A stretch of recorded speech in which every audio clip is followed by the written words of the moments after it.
Joachim Kroll, infamously known as the Ruhr Cannibal, instilled fear and terror across West Germany for more than 2 decades, inflicting gruesome and heinous acts on his victims, consuming their flesh under the twisted notion that it was a means to save money due to the high cost of meat. Though he may not be as renowned as the likes of Ted Bundy or Jeffrey Dahmer, the extent of Kroll's crimes is undeniably horrifying. Going by various aliases such as the Ruhr Hunter, the Duisburg Man-Eater, or simply the Ruhr Cannibal, Kroll embarked on a macabre killing spree, claiming the lives of at least 14 known victims, with authorities suspecting his involvement in even more gruesome murders. His reign of terror persisted for 2 decades, during which 6 innocent men were erroneously arrested for the heinous crimes he committed. It wasn't until an unspeakable incident involving a shared toilet that Joachim Kroll's murderous rampage came to a shocking end. Kroll was born in 1933 at the dawn of the Nazi Party's ascent in Germany. As the youngest of 8 siblings, Kroll was perceived as weak and was subjected to constant degradation from his family and the surrounding community. His formative years were marked by instability due to the tumultuous World War II era, which significantly contributed to his adult criminal activities. Kroll displayed a propensity for bedwetting during his childhood, an embarrassing habit that further isolated him from his peers. Reports suggest that he also engaged in acts of cruelty towards animals, behaviors that are often associated with the McDonald triad, which can indicate a predisposition to violence later in life. The Kroll family, like many others in Germany during World War II, suffered extreme poverty and hunger. Kroll's father, a soldier in the German army, was taken as a prisoner of war by the Russian army and is believed to have perished during the war, leaving Kroll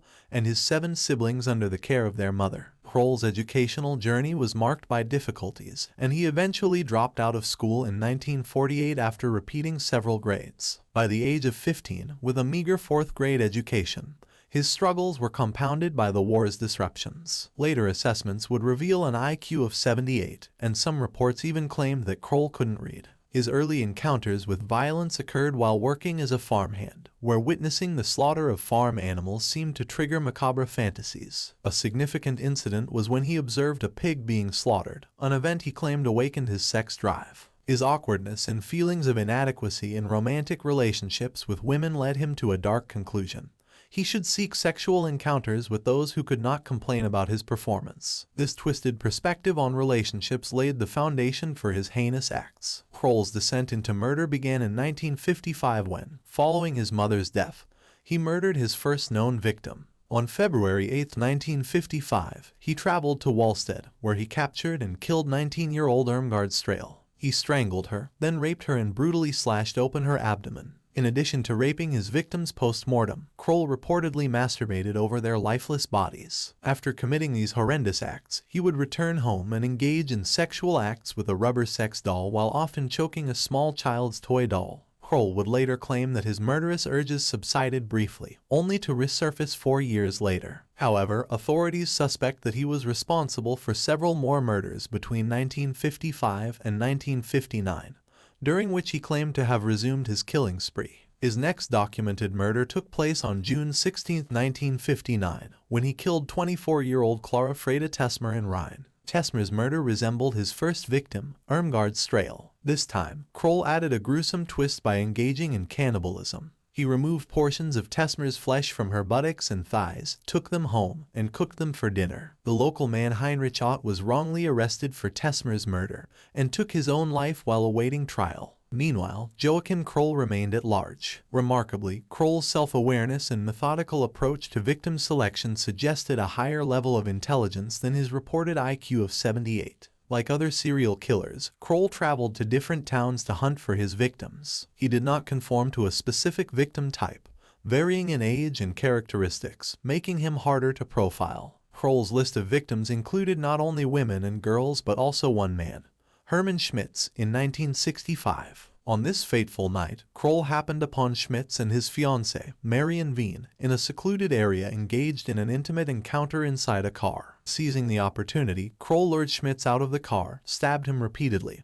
with intentions to kill and assault Wien. However, Wien managed to escape, driving directly at Kroll. He evaded the oncoming vehicle and fled, leaving Wien with a horrifying memory but without any concrete leads for the police. Kroll's methods were particularly unsettling because he did not consistently strip his victims of flesh for cannibalistic purposes, indicating that each murder was uniquely horrific. The presence of other killers in West Germany, such as Werner Boost, who had been murdering couples in the area since the early 1950s, further complicated the police's pursuit of Kroll. Suspected killers like Boost led the authorities down a series of false leads, and, to exacerbate matters, during Kroll's reign of terror, 5 other men, including Heinrich Ott, were mistakenly arrested and charged for his murders. Tragically, one of these men committed suicide, further obscuring the truth. Kroll's cannibalistic tendencies posed a disturbing puzzle for investigators. Unlike other cannibalistic serial killers like Albert Fish, whose motives often stemmed from sexual desires or a desire to possess trophies, Kroll's reasons remained perplexing.